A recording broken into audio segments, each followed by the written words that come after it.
सर्वम शिवमयम शिवानंता शिव कृपानंता। আমাদের রাহু কেতুর 18ই মে কুম্ভ আর সিংহ রাশিতে সঞ্চার নিয়ে আলোচনা চলছে, আলোচনা চলবে। দেখুন, সবচেয়ে সহজ হয় মেষ থেকে মীন রাশি লগ্নের কি ফলাফল হবে সেটা ধরতক্তা মারপেরেক করে একটা কি কয়েকটা ভিডিওতে আপনাদের জানিয়ে দিলে একেবারে কম শ্রমে মিনিমাম এফার্টে সমস্ত সেই লক্ষ্মী পুজো, সরস্বতী পুজোর ঠাকুরমশাইয়ের মতো সব কিন্তু কমপ্লিট করা যায়। কিন্তু সমস্যা হচ্ছে যে এটা জ্যোতিষশাস্ত্র, এটা একটা বিদ্যা, এবং যেহেতু আমরা রেগুলার বেসিসে শুধু এই রাশিফলটুকু খাওয়ার জন্য আমরা উন্মুখ হয়ে থাকি, সেই জন্যই এই বারবার এই কালচক্রের এই জন্ম মৃত্যুর যে খেলা তার মধ্যে আমাদের থাকতে হচ্ছে, এবং রাশিফলের কোনো পরিবর্তন হয় না, একই রকম আমরা কষ্ট, পীড়া, গ্লানি, ক্লেশ অনুভব করি, কারণ আমাদের কোনো ইন্টারভেনশন নেই, কোনো হস্তক্ষেপ, কোনো পদক্ষেপ নেই যাতে আমরা রাশিফলকে সংশোধিত করে একটু উন্নত করতে পারি। সেই জন্য ওই পুনরপি জননম পুনরপি মরণম পুনরপি জননী জঠরে শয়নম বারংবার বারংবার ফেলকুমার উপাধিতে অলঙ্কৃত, সজ্জিত, সুশোভিত হয়ে আমরা ফিরে আসি। এবং এখন তো দেখা যাচ্ছে যে আরও মারাত্মক একটা বিষয় তৈরি হয়েছে, সেটা হচ্ছে ঘর ঘর পরাশর। প্রত্যেকটা মানুষ, অধিকাংশ মানুষকে দেখছি নিজের মতো করে তার জন্মছককে অ্যানালিসিস করছে, বিশ্লেষণ করছে, এবং এটাকে বলে সেলফ ফুলফিলিং প্রফেসি। যে আপনি জানেন আমার জন্মছকে অমুক আছে, আমার জন্মছকে তমুক আছে, তো আমার জন্মছকে যে ঘাটতিগুলো আছে, যে লুপহোলসগুলো আছে, সেগুলোকে প্লাগ না করে আমি যদি মনে করতে থাকি আমার জন্মছক একেবারে টপ ক্লাস আর আমি একদম সর্বোচ্চ ফল পাবো, তাহলে আর আমার করণীয় কিছু নেই। এবং এখানে ভ্রম আর বিক্ষেপ আর ধূম্রলোচনের প্রভাব এতটা যে বছরের পর বছর আমার যে অনুভব এবং অভিজ্ঞতা হচ্ছে যে আমি আমার জন্মছককে যেরকম অনন্য অসাধারণ ভেবেছিলাম তার 1% ফল পাচ্ছি না, তাতেও কিন্তু আমার কোনো নিদ্রাভঙ্গ বোধোদয় হচ্ছে না। এটা একটা অদ্ভুত ধূম্রলোচনের প্রকোপ আমাদের উপর। তো সেই কারণে এই যে ফেলকুমার হওয়া আর ঘর ঘর পরাশর, তার জন্য আরও প্রয়োজন বেসিক অ্যাস্ট্রোলজিটাকে একটু বোঝা জানা, যাতে আমার আজকের রাশিফলটা যাই হোক, পরবর্তী ট্রানজিটে যেন আমি বেটার রেজাল্ট পাই, এবং আজকের রাশিফলেও যেন আমি কিছুটা কারেকশন, মডিফিকেশন, কন্ট্রোল আনতে পারি। তো সেই জন্য এতগুলো ভিডিও করা। এটা ধরে নিন মোটামুটি 6 নম্বর ভিডিও হচ্ছে on the Rahu Ketu transit. Just তাত্ত্বিক আলোচনা করছি আপনাদের সঙ্গে, এত কিছু করার তো কোনো দরকার নেই, আমারই বা এত সময় শ্রম দেওয়ার কি প্রয়োজন। কিন্তু এটা একটা সিক্রেট সায়েন্স। এখানে এই বিষয়টাকে একটা একেবারে অন্য আঙ্গিকে দেখতে হয়, পর্যবেক্ষণ করতে হয় এবং চর্চা করতে হয়। তো রাহুকেতুর বিষয়টা এত গুরুত্বপূর্ণ এবং এত ইউনিক, কারণ রাহুকেতু যে একটা জ্যোতিষশাস্ত্রের একটা অঙ্গ, একটা অংশ, that it is a part of the subject of astrology, তা কিন্তু নয়। Rahu Ketu represents, the nodes of the moon represent fundamental theme of existence। আমাদের অস্তিত্বের যে মূল আধার, তার প্রতিনিধিত্ব করছে রাহু কেতু। এবং সেই মূল আধারটা কি? মূল আধারটা হচ্ছে দ্বৈতবাদ, ডুয়ালিটি, রাহু আর কেতু। এটা শুধুমাত্র নোডস অফ দ্য মুন নয়, মূল আধার, সৃষ্টির মূল আধার হচ্ছে দ্বৈতবাদ। রাহু কেতু কোনো ভৌতিক অস্তিত্ব নেই, সেই জন্য অনেকেরই অনেক আপত্তি অভিযোগ আছে। কিন্তু Rahu Ketu is like the fundamental forces.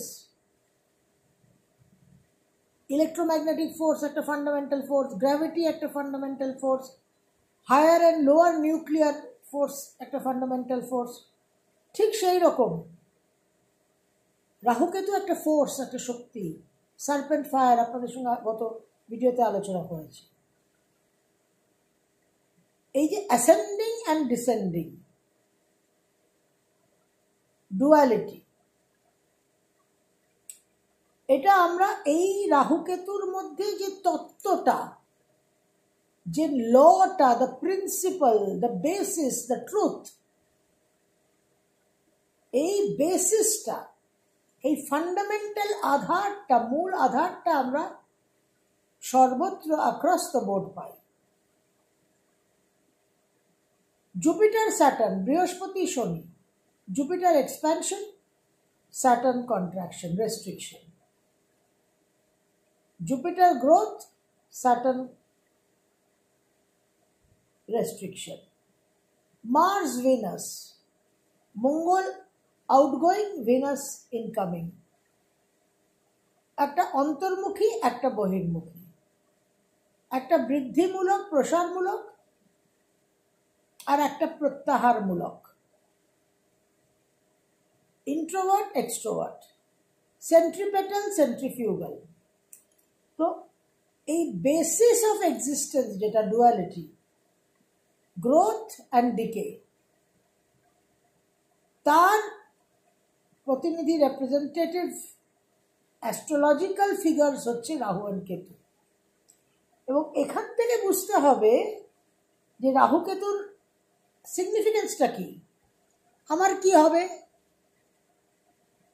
সেই কচু পোড়া হবে, কিছুই হবে না। Rahu Ketu will come, will stay and will go, no conquering. তো এই যে অ্যাসেন্ডিং অ্যান্ড ডিসেন্ডিং প্রিন্সিপাল, এটাই লাইফ ইটসেলফ। আমরা যে আলোচনা করেছি সেক্রেট সাইটসের, আমরা যখন এই দিব্যক্ষেত্র যে ভিডিওটাতে আমরা নানান রকম পুরাতত্ত্ব এবং জ্যোতির্বিদ্যার মেলবন্ধন নিয়ে যে আলোচনা করেছি, সেখানে আমরা সলস্টিস, ইকুইনক্স এগুলো নিয়ে আলোচনা করেছি। আমরা যদি আকাশের দিকে তাকাই, আসলে প্রকৃতির দিকে তাকাতে হবে। মোবাইল থেকে নজরটা সরিয়ে একটু প্রকৃতির দিকে নিয়ে যেতে হবে। এই যে নর্দার্ন হেমিস্ফিয়ার, এই যে উত্তর গোলার্ধ, বিষুবরেখার উপরে আমাদের যে অস্তিত্ব, আমাদের যে বসবাস, এই উত্তর গোলার্ধে, নর্দার্ন হেমিস্ফিয়ারে জুন টু ডিসেম্বর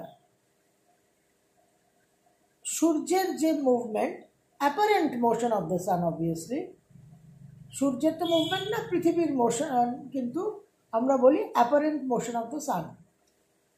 সেই ক্ষেত্রে June to December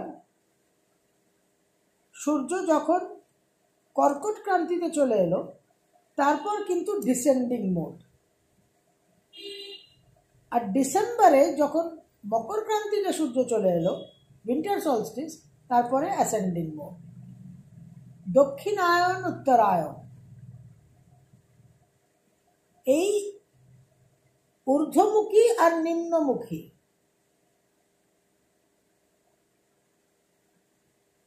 ascending node, descending node, north node, south node. এটা একটা প্রিন্সিপাল, একটা তত্ত্ব, একটা ফান্ডামেন্টাল, যেটা আমরা বেদে পাই, যে টার্মটা যে ব্যবহৃত হয় ঋতম,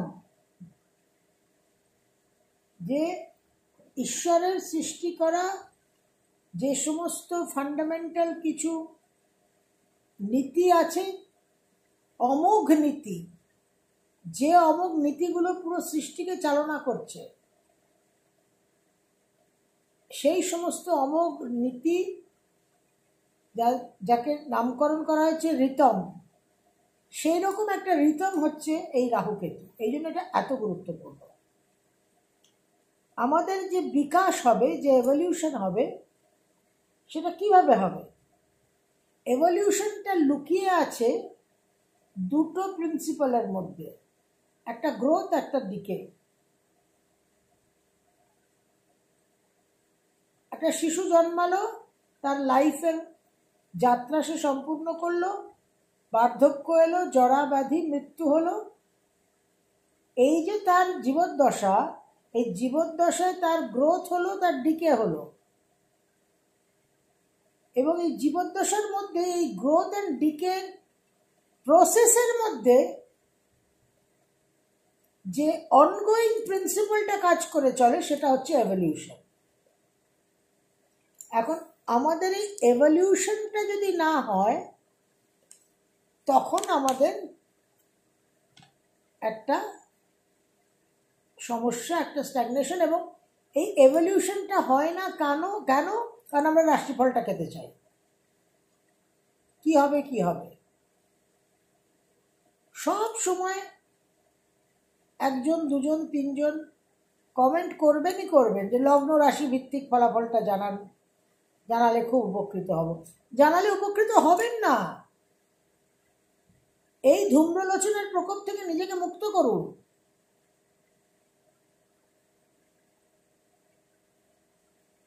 একটা গ্রহের সঞ্চারে বা একটা গ্রহের গতি পরিবর্তনে আমি কতটা নিজের বিকাশ করতে পারি, সেই দিকে নজর দিন। এতটাই ধূম্রলোচনের প্রভাব আমাদের উপর, এতটাই আমাদের ভিশনকে অবস্কিওর করে দিয়েছে, যে আমরা কিছুতেই আসল জায়গায় পৌঁছতে পারছি না। এবং তার সঙ্গে মারাত্মক কোভিডের মতোই আমি বলবো, ঘর ঘর পরাশর শুরু হয়েছে। তো এই যে এভলিউশনের প্রসেস, যে দৈনন্দিন আমরা খাদ্য গ্রহণ করছি, আহার গ্রহণ করছি, রাহু মুখ, তারপর কিন্তু মলমূত্র ওয়েস্ট আউটফ্লোটা ইজ মাস্ট, তাহলে বিষক্রিয়া হবে। এবং এই যে খাদ্য গ্রহণ করছি আর এই যে ওয়েস্ট আউটফ্লো হচ্ছে, ইন দ্য প্রসেস, তার মাধ্যমে একটা ডাইজেশন হচ্ছে, একটা পাচনতন্ত্র কাজ করছে, একটা আত্তীকরণ হচ্ছে, একটা অ্যাসিমিলেশন হচ্ছে, এবং একটা বৃদ্ধিমূলক ক্রিয়া চলছে, গ্রোথ। এবং খাদ্য গ্রহণ করা, সেটা পুরো ডাইজেস্টিভ সিস্টেমের মধ্যে দিয়ে পাস করছে, এবং মলমূত্র ত্যাগ হচ্ছে। ইন দ্য প্রসেস নিউট্রিশনটা অ্যাবজর্ব করছে শরীর। হিউম্যান বডি, আমার যে শরীরতন্ত্র, যে মেটাবলিজম, সেটা কিভাবে কাজ করে দেখুন, তাহলেই বুঝতে পারবেন। তো এখানে what is the learning lesson, what is the take home factor? Take home factor হচ্ছে যে রাহু আপনাকে যা দেবে,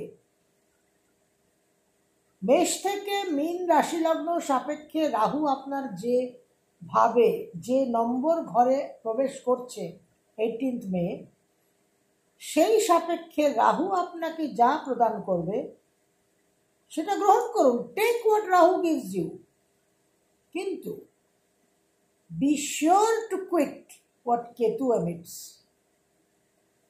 কিন্তু রাহু যা দিচ্ছে সব গ্রহণ করুন,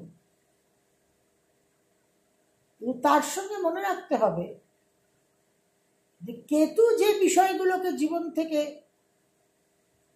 বিতাড়িত করছে সেগুলোকে কিন্তু ধরে থাকলে হবে না। That must be forsaken also. এবং এখানে আরেকটা বিষয় আছে যে রেসপন্স টু রাহুকেতুটা এতটা ক্রুশিয়াল, কারণ কিভাবে রাহুকেতুকে রেসপন্ড করবে আমরা সেই পয়েন্টে একটু পরে আসছি। তো এই রাহুকেতুকে কিভাবে আমি ডিল করব, আমার দশমভাবে রাহু এলে আমার বিশেষ কর্মোন্নতির যোগ তৈরি হচ্ছে। বৃষলগ্ন বৃষ রাশির 10th হাউসে রাহু আসছে। রাহু 10 মে দুনিয়া বসবে, এখন একটা চলছে ইউটিউবে ইন্টারনেটে একটা স্লোগান চলছে, সেটা নিতান্ত অসত্য কথা নয়। এবার এই যে দশমভাবে আমার রাহু আসছে, সঙ্গে আমার 4th হাউসে কেতু আসছে, এটা মনে রাখতে হবে।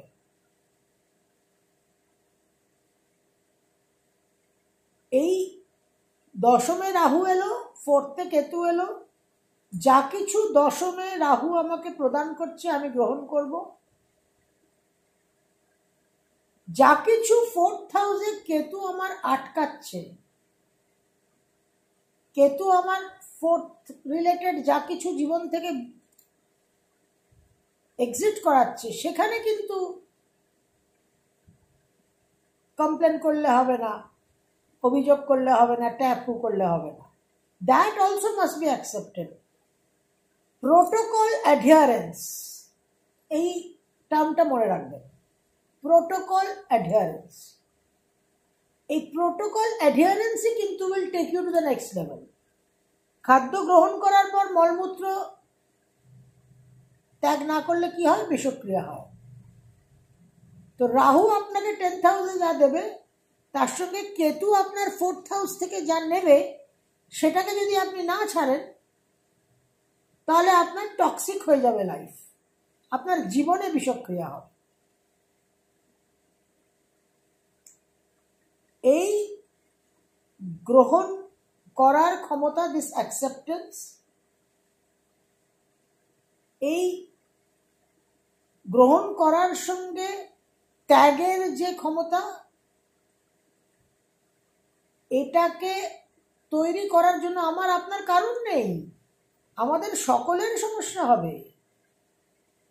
মনে করবেন না যে ইউটিউব চ্যানেল খুলে বসেছি, দীর্ঘদিনের বহু বছরের জ্যোতিষশাস্ত্রের অভিজ্ঞতা আছে, হাজার হাজার জন্মছক দেখেছি বলে রাহু আমার যে ভাবে আসছে আর কেতু আমার যেভাবে আসছে, সেখানে এই প্রোটোকল অ্যাডহিয়ারেন্স আমার 200% হবে, কদাচ এই কথা ভাববেন না। I also have to work towards ইট। বিষয়টা হচ্ছে এই ওয়ার্কিংটার জন্য অ্যাকসেপ্টেন্স, কানেকশন, সারেন্ডারের একটা মেডিটেশন আমরা অতি অবশ্যই কিন্তু প্রতিদিন নিত্য উপাসনা করব, এবং সেটা একদম কোর লেভেলে হবে। যেটা আপনাদের সঙ্গে আলোচনা করেছি, প্রতিটা তিথির একটা নিত্যা দেবী আছে।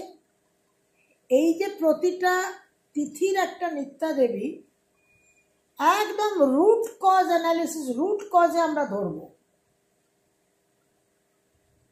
প্রতিটা তিথি বেস, কারণ তিথি হচ্ছে আমার লাইফ এনার্জি।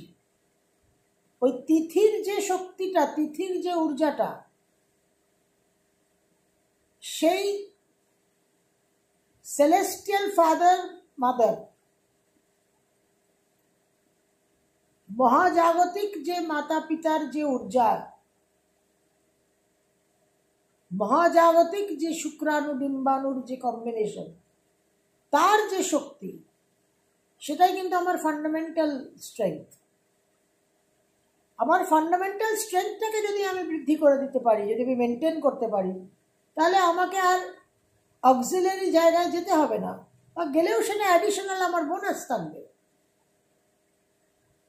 এই যে বিশেষ বিশেষ তিথিতে উপবাসের যে রীতি আছে, যেরকম একাদশী তিথি, কেন?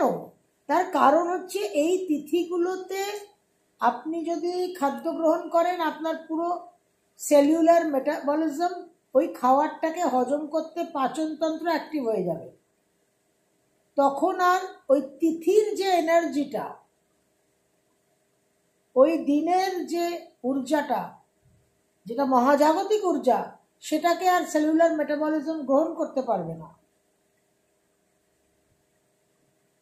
আপনার দুটো জায়গায় আমন্ত্রণ এলো, একটা কোনো রেস্টুরেন্টে, এমনি অর্ডিনারি রেস্টুরেন্টে আমন্ত্রণ এলো, আর একটা 5 তারকা 7 তারকা বিলাসবহুল একটা হোটেলে আমন্ত্রণ এলো।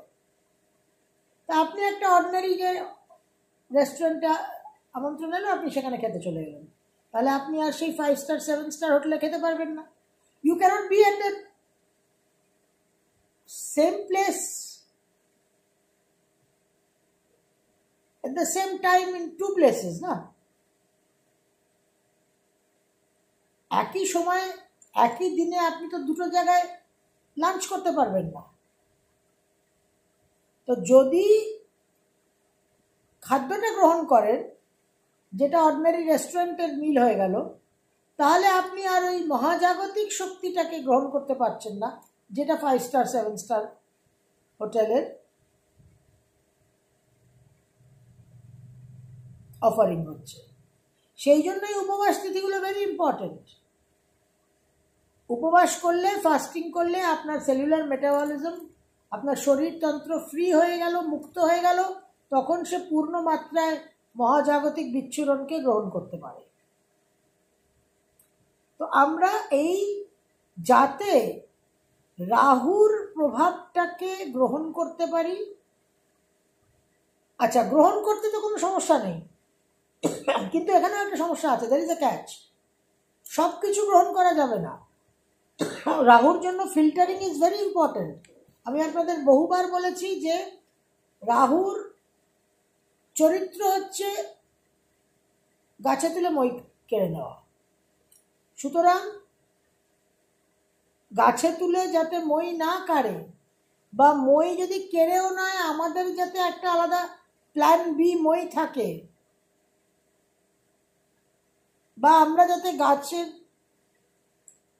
গোড়া বেয়ে আমরা যাতে নেমে আসতে পারি, সেই প্রশিক্ষণটা যেন আমাদের থাকে, সেই প্রস্তুতিটা, সেই ট্রেনিংটা আমাদের তৈরি করতে হবে। এবং কেতুর যে প্রভাবটা, সেটা যেন আমরা অতি অবশ্যই, ভেরি ভেরি ইম্পর্টেন্ট। এই রাহু কেতুর ট্রানজিটের মধ্যে আপনার কোন ঘরে রাহু আসছে, কোন ঘরে কেতু আসছে, এগুলো একেবারে আমি মনে করি totally useless if you don't know how to navigate that energy. এবং টোটালি ইউজলেসের সঙ্গে 200% ড্যামেজিং হয়ে যাবে। ন্যাভিগেশনের যে দক্ষতাটা, সেটা যদি না জানেন, how to deal with it. ধরুন আপনি চাইনিজ খেতে গেছেন একটা ভালো রেস্টুরেন্টে, সেখানে চপস্টিক্স দিয়েছে, কোনো কাঁটা চামচের ব্যবস্থা নেই, হাত দিয়েও খেতে পারবেন না, তাহলে আপনার তো সেটা সঠিকভাবে খাওয়া হবে না। চপস্টিক্স আপনি খেতে জানেন না, অনেক সময় লাগবে, বিচিত্র হবে, একটা খুব এম্বারেসিং সিচুয়েশন হবে। আহারটা, খাদ্যটা, পরিবেশিত যে ভোজনটা, সেটাকে সঠিকভাবে গ্রহণ করাটাও তো আপনাকে জানতে হবে। ফোর্ক আর স্পুন দিয়েছে, আমাদের শৈশবে, আমাদের ছোটবেলায় সে 10 রকমের কাঁটা চামচ সাজানো থাকতো। স্যুপের জন্য চামচ আলাদা, মাছ খাওয়ার ফিশ ফর্ক আলাদা, কোল্ড কাটসের ফর্ক আলাদা, আলাদা আলাদা সমস্ত ছুরি, সমস্ত কিছু আপনাকে জানতে হবে যে কোন কাঁটা দিয়ে, কোন ছুরি দিয়ে, কোন চামচ দিয়ে কোন আইটেমটা খাবেন, নাহলে আপনি একটা লাফিং স্টক হয়ে যাবেন। তো এই যে রাহু আপনাকে যা কিছু দেবে, কোনটা কিভাবে গ্রহণ করবেন, which fork, which spoon and which knife to use, তার জন্য একটা প্রশিক্ষণ দরকার। আমাদের সমস্যা হচ্ছে আমাদের কোনো ট্রেনিং নেই, কোনো প্রশিক্ষণ নেই, আমরা শুধু রাশিফল জানতে চাই, হামলে পড়বো, রাহুর যা কিছু দেবে আমরা সেটাকে গ্রহণ করব, তখন আমাদের ওভারডোজ হয়ে আমরা একটা মারাত্মক পরিস্থিতিতে দাঁড়াবো। রাহুর যে বিষয়টা at the ascending node and, আমরা ওই জায়গায় আমরা একটা হামলে পড়ব, ওভারডোজ হবে, মিসম্যানেজমেন্ট হবে। আর at the descending node end, কেতুর ক্ষেত্রে যেখানে আমাদের রিলিজ করতে হবে, ত্যাগ করতে হবে, সেখানে আমরা মারাত্মকভাবে কেতুর চেয়েও বেশি আমরা ব্লকেজ তৈরি করব। কেতু আমাদের থেকে শিখবে কি করে প্রতিবন্ধকতা, অবস্টাকল তৈরি করতে হয়। Ketu will have a few lessons to learn from us human beings। করে পুরো রাহু কেতুর ট্রানজিটটা একদম ঘেটে সব রকম যত রকম ডিস্টারবেন্স হতে পারে লাইফের টোটাল মিসম্যানেজমেন্ট এই রাহু কেতুর ট্রানজিটেই হয়। এবং যাদের নোডাল রিটার্ন হচ্ছে, অর্থাৎ যাদের কুম্ভে রাহু সিংহে কেতু আছে, বা সিংহে রাহু কুম্ভে কেতু আছে, বা যাদের কুম্ভ রাশি, বা যাদের সিংহ রাশি, বা যাদের কুম্ভ রাশিতে রবি আছে, বা যাদের সিংহ রাশিতে রবি আছে, বা যাদের কুম্ভ রাশি আর সিংহ রাশিতে মঙ্গল আছে, তাদের জন্য তো ভীষণই একটা ইম্পর্টেন্ট টাইম। এই সময়গুলো ইম্পর্টেন্ট, ক্রুশিয়াল কেন? Rahu Ketu will test your merit. শনিও তাই করে। আমার জীবনে চ্যালেঞ্জ এলো মানে কি, আমি যদি মূর্খ হই আর আমি যদি মনে করি যে আমি আইআইটি আইএম ক্র্যাক করবো, দেন দ্যাট ইজ মাই ডিলিউশন। আমি কোনোদিনই পারবো না। তখন আমি সারা জীবন কমপ্লেন করে যাবো যে আইআইটি আইএম ভীষণ কঠিন, ভীষণ শক্ত, এত শক্ত পরীক্ষা কখনো হয়, কখনো করা উচিত, কিন্তু সেটা ওই লেভেলের। রাহু কেতুর এই ট্রানজিট, শনি ট্রানজিট আমাদের টেস্টিং গ্রাউন্ড, যে আমরা পাশ করলাম না সেই ফেলকুমার উপাধিতে সুশোভিত সজ্জিত অলঙ্কৃত হব। এই জন্য ইট ইজ ভেরি ইম্পর্টেন্ট। এই যে চন্দ্রের যে কলা নিয়ে আলোচনা করেছি, যে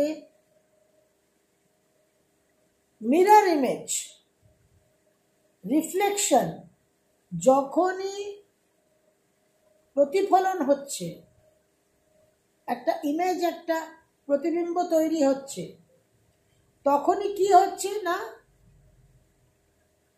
একটা মিরর ইমেজ তৈরি হচ্ছে। এটাকে বুঝতে হবে চন্দ্র কেন এত গুরুত্বপূর্ণ। চন্দ্র একটা পকেটের মতো, একটা শার্টের মতো, আপনাদের বলেছি তার দুটো পকেট আছে, একটা পকেট ভরবেন, একটা পকেট খালি করবেন, ডেবিট ক্রেডিট।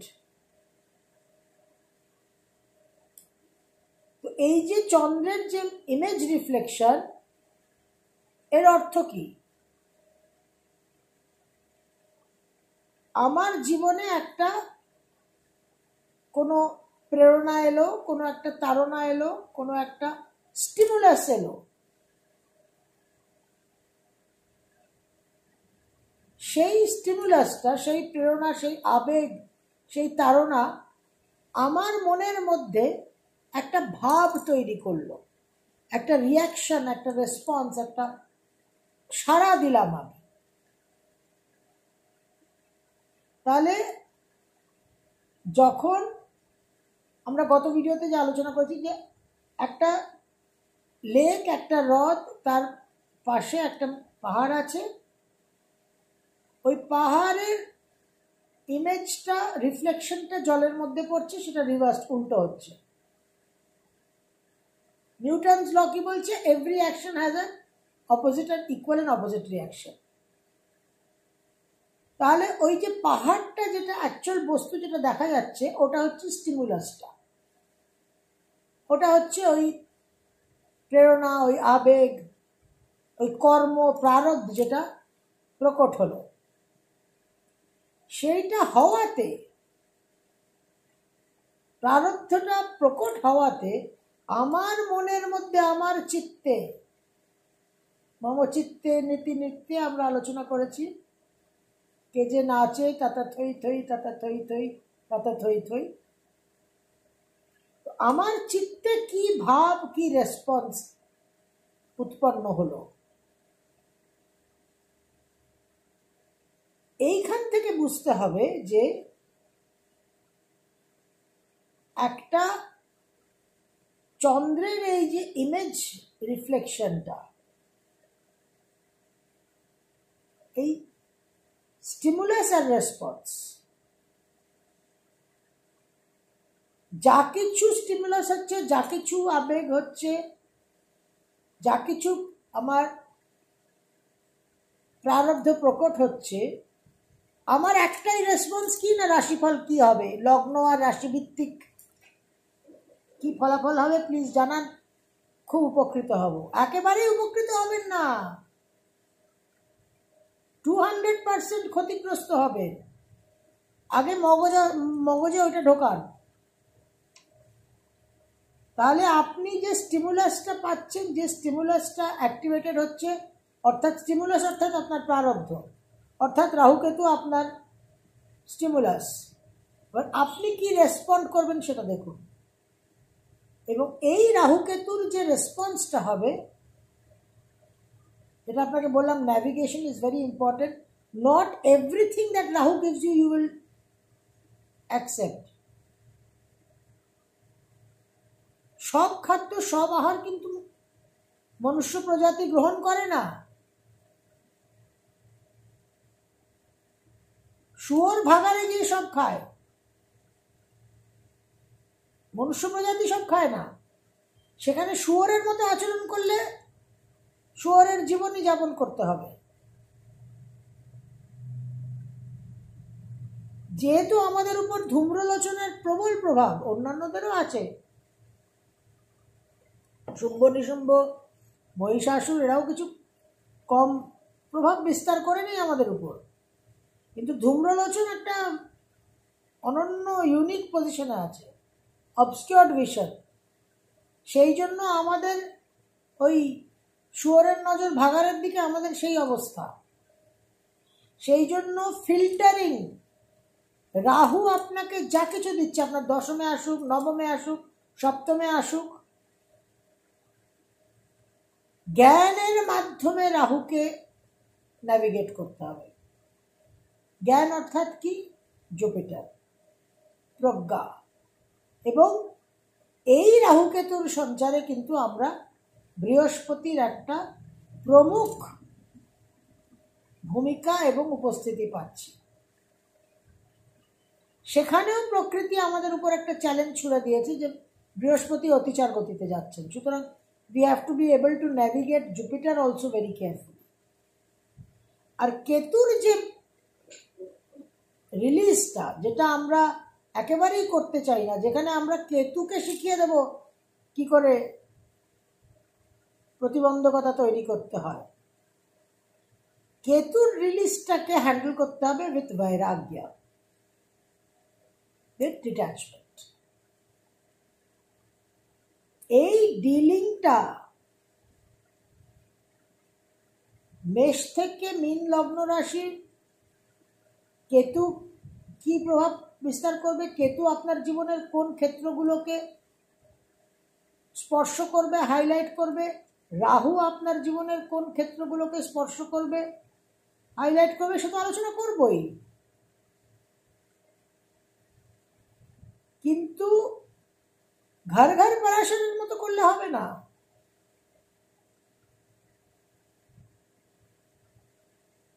ঘর ঘর পরাশরের ফলে পরবর্তীকালে যখন মরণকালে আমরা হরির নাম করতে বসবো, তখন হর হর মহাদেব করলে মহাদেবকে খুঁজে পাওয়া যাবে না। কৈলাসে গেলেও দেখবেন মহাদেব লাপাত্তা লেডিজের মতো লাপাত্তা মহাদেব হয়ে গেছে। তো ইট ইজ ভেরি ইম্পর্টেন্ট আজকের এই ভিডিওটা আপনাদের সঙ্গে এই বিষয়টা নিয়ে আলোচনা করা, যে how to handle the Rahu Ketu energy. কারণ রাহুকেতু হচ্ছে সেই basic fundamental principal of existence, duality. আমরা যে অ্যাকসেপ্টেন্স, কানেকশনস, সারেন্ডার যে মেডিটেশনটা করব, সেটা এক একটা নিত্যা দেবীকে নিয়ে। এবং আমি আপনাদের গত ভিডিওতে বলেছি যে একদম গুহ্য বিদ্যা, যেটা আপনারা হয়তো অনেকেই শুনেছেন নাম, জ্ঞানগঞ্জে, যেটা আমাদের দিব্য ক্ষেত্র, সূক্ষ্ম একটা স্তর, যেখানে শুধু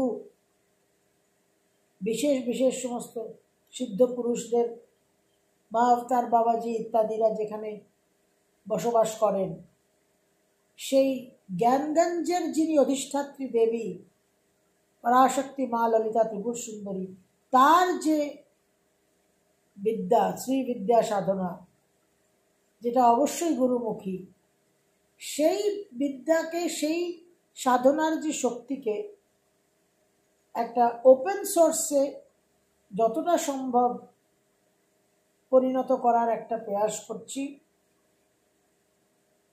গুরু কৃপা, ইষ্ট কৃপাকে আবাহন করে। এবং এই এক একটা নিত্যাদেবীর সঙ্গে আমরা কিভাবে কানেক্ট করব, যাতে ডেইলি বেসিসে, ডেইলি তিথি, ডেইলি সূর্য থেকে ভায়া চন্দ্র যে মৌলিক মহাজাগতিক অস্তিত্বের শক্তি বিচ্ছুরণ হচ্ছে, সেটা যাতে আমরা সঠিকভাবে প্রাপ্ত হতে পারি। তারপর আমরা বিষ্ণুর, নারায়ণ বিষ্ণু ভগবান বিষ্ণু নারায়ণের কাছে সারেন্ডার করলাম, সমর্পণ করলাম, সমর্পয়ামি করলাম, কাল ভৈরবের কাছে সমর্পয়ামি করলাম, মা দুর্গার কাছে সমর্পয়ামি করলাম, দশ মহাবিদ্যার কাছে সমর্পয়ামি করলাম। এগুলো তো আছেই, এগুলো এক্সট্রা রেফারেন্স ওয়ার্ক। কিন্তু টেক্সট বুক যেটা পাঠ্য, সেটা হচ্ছে এই নিত্যা দেবী। আগামী ভিডিওতে আমরা আরও এই বিষয়, এবং এখন আমরা মেন কোর্সে প্রবেশ করে গেছি। অ্যাপিটাইজার আমাদের আগের ভিডিও অবধি চলেছে। তো আগামী ভিডিওতে আমরা আলোচনা করব যে মেষ থেকে মীন রাশি লগ্নের মানুষরা